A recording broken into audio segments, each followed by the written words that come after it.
Assalamualaikum dan selamat sejahtera kepada Dr. Rafi Duraida. Hari ini, kami akan membentangkan laporan mengenai pengurusan organisasi syarikat OMAD. Pertama sekali, OMAD merupakan syarikat yang bertapak di Blok 10 Fakulti Pengurusan dan Ekonomi.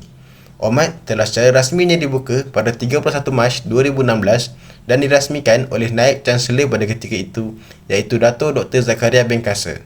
OMAD merupakan sumbangan daripada Majlis Agama Islam Perak dan perniagaan dijalankan oleh pihak Persatuan Pengurusan dan Ekonomi, Fakulti Pengurusan dan Ekonomi, PPE-FPE, UPSI. Antara objektif syarikat OMAD ialah mengumpul dana bagi kegunaan program serta melatih pelajar PPE-FPE menguruskan perniagaan. Saya ingin menguraikan sedikit tentang persekitaran pengurusan di OMAD.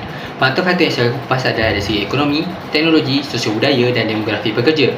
Semuanya boleh menentukan strategi pengurusan yang sesuai. Pertama sekali dalam konteks ekonomi, COVID-19 telah memberi impak kepada semua perniagaan. OMAD juga terkesan dengan ketiadaan pelajar yang membeli barang. Namun OMAD telah cuba menyelesaikan masalah ini dengan menyediakan perkhidmatan dalam talian seperti penghantaran dan penggunaan dokumen untuk pelajar. Yang kedua, dalam aspek sosial budaya, pekerja OMAD mungkin menghadapi kesukaran untuk berkomunikasi kerana jadual belajar mereka yang berbeza.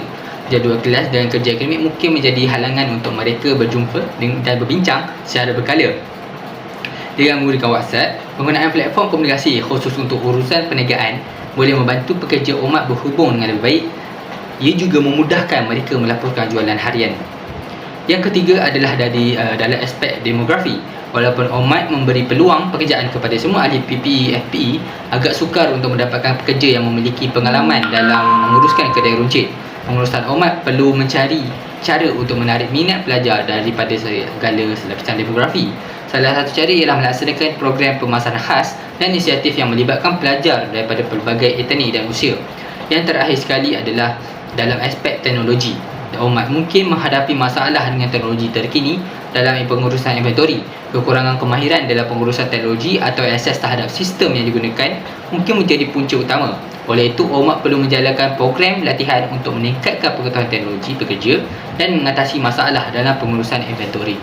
Okey, berikut perkara yang saya akan ulas adalah SWOT analisis, di mana SWOT analisis ini merupakan satu perkara yang penting dalam sebuah perniagaan kerana ia mengandungi faktor internal dan faktor eksternal perniagaan, dan perniagaan boleh mengatasi masalah mereka melalui SWOT. Okey, untuk kekuatan OMAD ni adalah OMAD ni merupakan satu-satunya kedai yang menjual alat tulis kepada pelajar di sekitar UPSI ini. Selain daripada itu, OMAD juga menyediakan makanan ringan kepada pelajar-pelajar di UPSI, terutamanya pelajar yang berada di Blok 9 dan juga Blok 10. Okey, untuk kelemahan OMAD pula, OMAD ni dia mempunyai satu ruang yang kecil dan terhad yang menyebabkan mereka tak mampu menampung banyak barang. Selain daripada itu, OMAD juga diuruskan oleh pelajar-pelajar yang tak berpengalaman dalam perniagaan, dan OMAD ni juga mempunyai masalah kekurangan modal. Serta akhir sekali, OMAD juga dia kurang pendedahan tentang kewujudan OMAD kepada sekitar pelajar UPSI. Okey, untuk yang ketiga pula adalah opportunity ataupun peluang. Okey, OMAD ni dia memberi peluang kepada pelajar untuk menjual barangan mereka di OMAD. Selain daripada itu, OMAD ni juga dia berpeluang untuk menjual barang secara lokal, terutamanya barang-barang viral ataupun sebagai contohnya barang-barang frozen food yang selalu digemari ataupun dicari oleh para pelajar. Dan akhir sekali, untuk ancaman pula ialah OMAD ni menghadapi ancaman di mana apabila perniagaan Nescafe masuk dan mula berniaga di sekitar Blok 10. Selain daripada itu, OMAD juga menghadapi persaingan daripada jualan-jualan yang berlaku di antara Blok 9 dan Blok 10, di mana mereka lebih memenuhi keperluan pelajar berbanding OMAD. Okey, berikutnya adalah strategi. Strategi korporat yang digunakan oleh OMAD adalah strategi pertumbuhan, di mana ia merupakan satu strategi untuk memperkembangkan lagi sesebuah perniagaan. Oleh itu, OMAD ini telah memperkenalkan beberapa kaedah baru, dan salah satunya adalah perniagaan di atas talian, di mana OMAD mula mempromosikan mereka di atas talian, contohnya TikTok, Instagram dan Facebook. Malah OMAD juga telah menyusun semula jabatan-jabatannya, antara seperti jabatan perakaunan, jabatan sumber manusia dan lain-lain. Seterusnya, mengenai organisasi.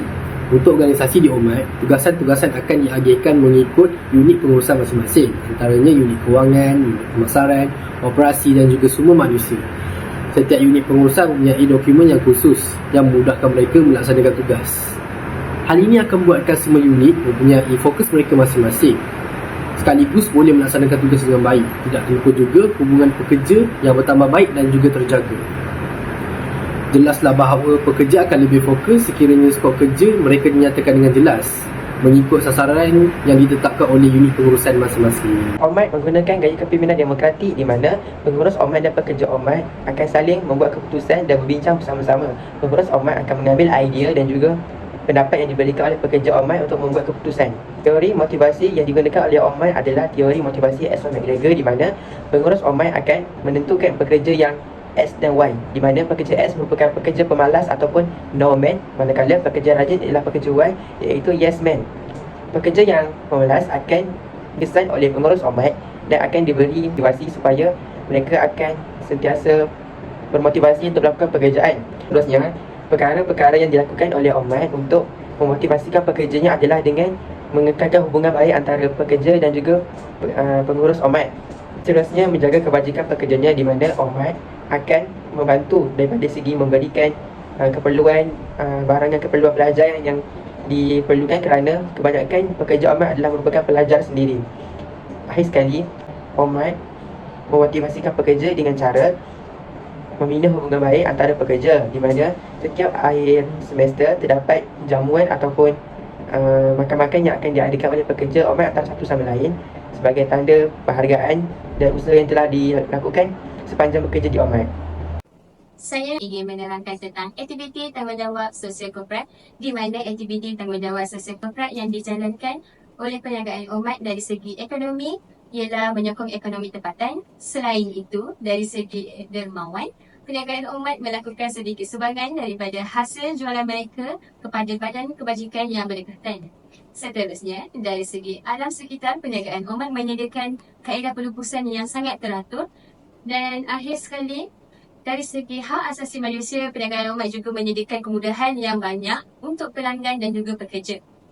Perkara kedua yang saya ingin bincangkan adalah tentang sekiranya OMAD tidak melakukan sebarang aktiviti tanggungjawab sosial korporat, dan bagi cadangan saya, OMAD boleh memulakan dengan menyokong program makanan untuk golongan-golongan yang kurang bernasib baik, dan kedua, OMAD boleh melibatkan diri dalam program pengurusan sisa dengan menggalakkan penggunaan beg guna semula dan penyediaan perkhidmatan kita semula di tapak organisasi. Hari ini saya akan terangkan bahagian kawalan. Okey, soalan yang pertama iaitu organisasi OMAD menggunakan kawalan serentak iaitu concurrent control. Kawalan serentak ialah konsep pengurusan yang melibatkan pemantauan dan mengawasi aktiviti, proses dan operasi yang berterusan untuk memastikan ia sejajar dengan rancangan dan objektif yang ditetapkan. Antara ciri utama ialah ketepatan masa. Contohnya, OMAD sentiasa memastikan ada pekerja yang menjaga operasi perniagaan tersebut secara bergilir-gilir dengan menggunakan sistem clock in dan clock out. Kedua iaitu sifat proaktif. Contohnya, OMAD menyediakan rancangan setiap minggu untuk pengoperasian organisasi agar tidak berlaku huru-hara semasa beroperasi, dan yang terakhir iaitu pemantauan berterusan. Sebagai contoh, OMAD menyediakan grup berbual di WhatsApp platform